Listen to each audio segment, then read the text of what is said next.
Welcome Rocketeers, this is Ashton from Guild, and in this video, you'll learn how to make a rocket from any available household material, or you can get them from the hardware store. When we think of rockets, we think of something really high-tech. 2, 1,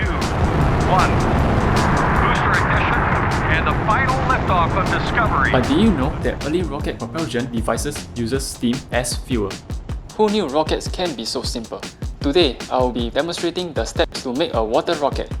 First, we will need to check if we have the materials.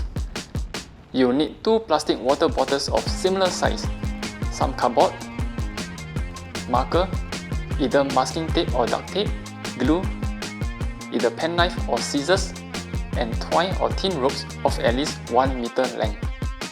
Let's start by making the fins first. Now, cut 8 identical fins out. Take the cardboard. Use a marker to draw out the fins before cutting.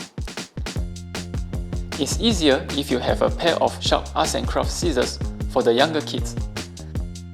Penknife is also doable for the older kids. Always watch where your fingers are. Make sure you are not cutting towards any part of your body. Then, for each fin, fold 2 cm along the edge that is supposed to be stuck to the bottle. Now, glue 2 of the fins together, leaving the extra 2 cm unglued. Once you are done, time to take each fin to the bottle, and make sure your bottle is upside down.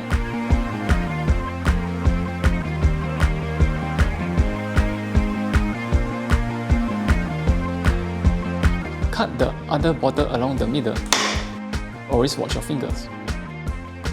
Take the cut bottle to the base of the other bottle to give it a nose cone. There you go, your very own model rocket.